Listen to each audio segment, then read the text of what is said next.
When he peered out of the cave, inhaling the first breath of air faintly smelling of sulfur, he already understood that he would have to pay the price for his family's actions over the past 80 million years. And all of this begins with the pair of lungs in his chest.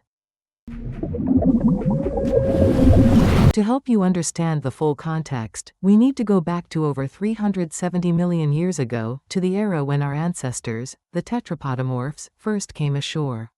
While our ancestors already possessed lungs at that time, having only lungs wasn't enough. We also needed a way to get air into the lungs. This isn't trivial. Friends who watched the last episode should know that the lung was originally a part of the digestive tract. So, the earliest lung breathing was essentially an extension of feeding behavior. Simply put, if a fish in water wants to eat food in front of it, it first rapidly opens its mouth, expanding the volume of its oral cavity. This creates a large negative pressure inside the mouth. Food along with water is then sucked into the mouth. The fish then closes its mouth, compressing the oral cavity to create significant pressure, pushing the food into the esophagus, while the water enters the gills to be filtered and expelled. The earliest lung breathing was quite similar to this. The only difference was that there was no gill drainage process. Gas wasn't swallowed into the stomach but into the lung. In fact, to this day, all air-breathing fish, including modern lungfish and polypterids, as well as most amphibians, still do it this way. Building on this, early tetrapodomorphs also accomplished a small but significant feat. They directly connected the nostrils to the oral cavity. This meant they no longer needed to open their mouths wide when breathing. This not only controlled water loss but also laid the foundational groundwork for a series of later innovations. I've noticed since the last episode that many of you are curious why fish have nostrils, and which of our organs evolved from fish gills. How about this? If this video gets 100,000 likes or 40,000 saves, after the lung trilogy concludes, we'll do an extra organ evolution special, telling you all about the ear, nose, and throat. Back to the topic. As the saying goes, when the cart reaches the mountain, there's always a path around. When the boat reaches the bridge, it naturally sinks. As the race to colonize land intensified, the shortcomings of that gulp breathing method quickly became apparent. Namely, the volume of air per breath was largely constrained by the volume of the oral cavity. Therefore, once our ancestors' lung capacity expanded to a certain point, the oral cavity became the biggest bottleneck limiting respiration. The simplest and most direct solution to this, as seen in many frogs today, was to cover the mouth with elastic skin. With each breath, they would forcefully puff out their chin, maximizing the expansion of their oral cavity. However, this could only be considered a temporary measure at best. Not to mention that early tetrapodomorphs primarily crawled close to the ground, so there wasn't much space for oral cavity expansion to begin with. And how big could such a bloated, distended bulge actually get? That's why today's lungfish and most amphibians often still rely on skin respiration for supplementation. Some even less successful amphibians have retained external gills throughout their lives, or simply degenerated their lungs and reverted to a fully aquatic, fish-like lifestyle. And back then, over 370 million years ago, the situation could only have been more challenging. Consequently, many tetrapodomorphs at the time looked longingly at the land, but ultimately turned around and permanently returned to the water. However, those who stand out amidst the tides of time are always those who dare to do what others won't. There were still some tetrapodomorphs who, without hesitation, gambled their lives and crawled further inland. And who would have thought that this very act of crawling unexpectedly solved the age-old problem of lung breathing? Here, we need to consider a small detail that most people might overlook. When fish first started to colonize land, their fins were often still quite weak.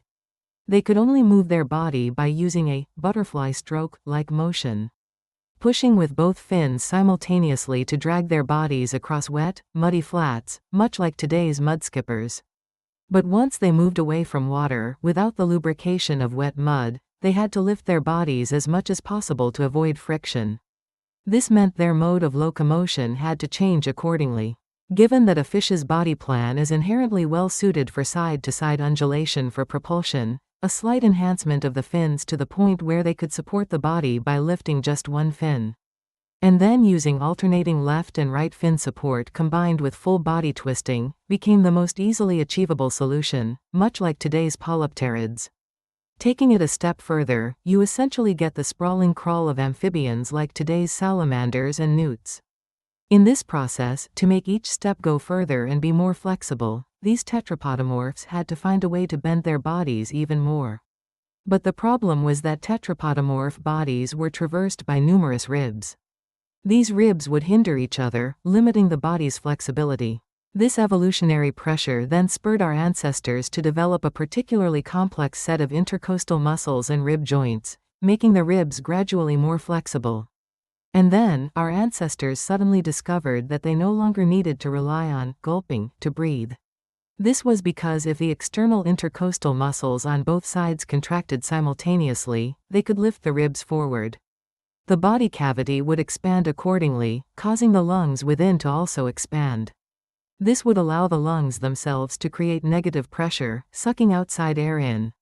Conversely, if the internal intercostal muscles contracted, they would pull the ribs back to their original position, causing the lungs to contract and expel air. This is the negative pressure breathing system we still use today. From this point on, the efficiency of lung breathing was completely freed from the constraints of oral cavity volume. However, a new problem immediately arose. It's important to remember that at the time, the lungs of tetrapods resided in the same body cavity as other internal organs. When the body cavity expanded and contracted to create positive and negative pressure, it would also act on other organs, especially the stomach and intestines. These digestive organs are quite sensitive to external pressure, particularly when they're full. Early tetrapods in the Devonian period certainly wouldn't want to struggle for breath and end up with food and water coming back up. The solution to this dilemma, however, lay hidden within another organ that, at the time, seemed less directly related to the lungs, the heart. Those who have gutted a fish might know that there's a muscular membrane separating a fish's heart from its other internal organs. This is their diaphragm. The reason for this membrane, as we mentioned in the previous evolutionary history of the heart, is that the early fish heart was relatively weak, producing very low blood pressure. Therefore, by the time blood passed through the body's tiny capillaries and collected in the veins, the blood pressure was often insufficient. This made it difficult for venous blood from the posterior part of the body to flow back to the heart. Of course, this pressure couldn't be applied simultaneously to the heart and the veins near it, as there would be no pressure differential. It's like when you squeeze toothpaste, you can't apply pressure at the exit of the tube. So, fish very early on evolved this membrane to physically isolate the heart from the rest of the body cavity, preventing pressure from being transmitted to it. Since our ancestors already left us with this technological reserve, all later generations had to do was press the evolutionary accelerator to the floor. Thus, after who knows how many genetic mutations, a series of changes occurred in the internal organ layout of early tetrapods. Our esophagus elongated, moving the stomach further back in the body, leaving all the anterior space in the body cavity for the heart and lungs. Building on this, the diaphragm moved backward, enclosing the heart and lungs together. From then on, our body cavity was divided into the thoracic cavity and the abdominal cavity. When we breathe, only the pressure in the thoracic cavity changes, ensuring that other organs no longer top off your lungs. Even at this stage, the lung still had one last minor flaw. Remember how I mentioned that terrestrial vertebrates need to use their body's twisting motion for locomotion? Well, this very locomotion style, which once helped break through the bottleneck in lung evolution, now became a burden for lung breathing. Because lateral bending of the body meant that during movement, the lungs on either side would be alternately compressed. This would lead to uneven pressure in the left and right lungs during movement, consequently causing turbulent airflow in the respiratory tract and decreasing efficiency. What's even more problematic is that the more strenuous the activity, and thus the higher the demand for oxygen, the more intense the compression would be, making it harder to breathe. Furthermore, in a sprawling, crawling posture, with the chest and abdomen close to the ground, the expansion space for the lungs was also restricted. The solution wasn't difficult either, it was to further strengthen the limbs and prop the body up, creating more breathing space. Simultaneously, the mode of locomotion gradually shifted towards using the limbs for propulsion, reducing body twisting. This is why today, fully terrestrial vertebrates, compared to amphibians, clearly have longer limbs and a more elevated posture. At this point, negative pressure breathing had no significant major flaws. Even today, animals like geckos still largely use such lungs for respiration. And in the Carboniferous period, about 320 million years ago, it was precisely with such lungs that vertebrates, like wildfire, expanded their territories across vast distances.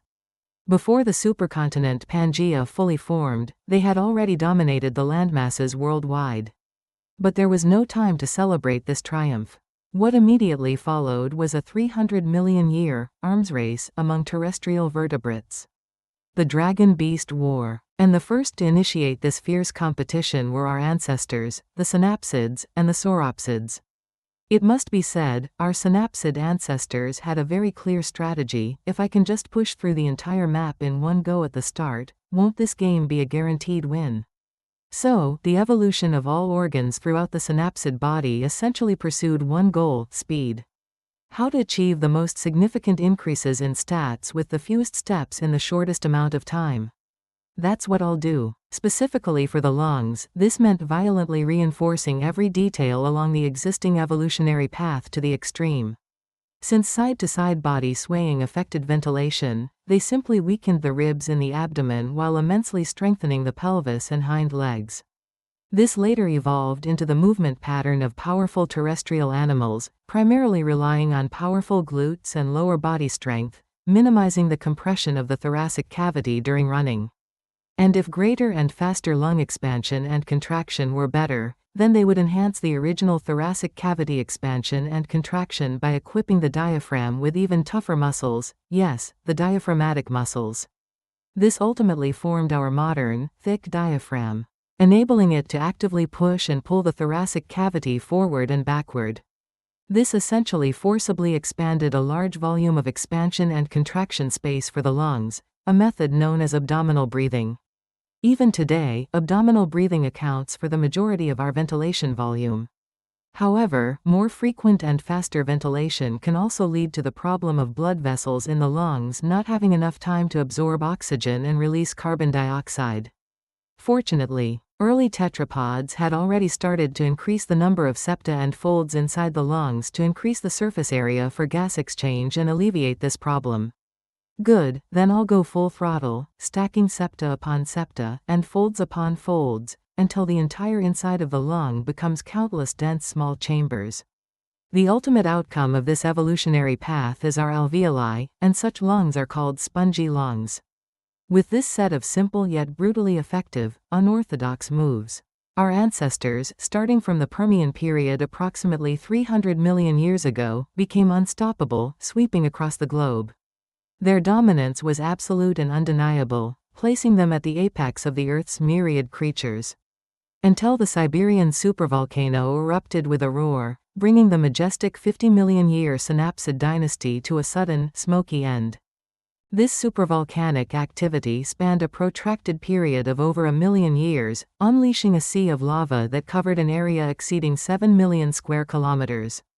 The accompanying massive volcanic gases and drastic climate changes wiped out over 90% of Earth's biological species, an event known as the Permian-Triassic extinction event. And even the fortunate survivors who narrowly escaped the catastrophe still had to face the brutal legacy of the apocalypse. Around 200 million years ago, in the early Triassic period, after a prolonged ecological collapse, both terrestrial plants and marine algae suffered severe damage. Coupled with the almost ceaseless wildfires during that apocalyptic period, the atmospheric oxygen content plummeted from its Permian peak of approximately 30% to about 15%, and would intermittently drop even further in the ensuing years to a low of about 12%, which is just over half of today's level. Heaven's ways changed, but the synapsids had reached their evolutionary limit. Our ancestors' lungs, having stubbornly pushed forward for tens of millions of years, had amplified a fundamental flaw inherited all the way from the most ancient bony fish, the inability to fully expel air from the lungs, which I discussed last time. This became a critical weakness, accumulating into an unreformable historical scar. When the last synapsids emerged from their caves, inhaling the first breath of air still faintly smelling of sulfur, that helpless suffocating sensation finally made them realize they had traveled too far down their evolutionary path. And ironically, at this very moment, they could only continue to charge headlong down this perilous slope just to barely survive in this oxygen-depleted wasteland. Was this to be the end of the vertebrates' arduous, stumbling journey to colonize land? However, at the end of their blurred vision, a group of agile and robust animals confidently strode into view. These were the other contenders in the dragon-beast war, the sauropsids. And it is they who would forge the lung into the most masterful creation in the history of organ evolution. All of this, let us continue to narrate in the next episode.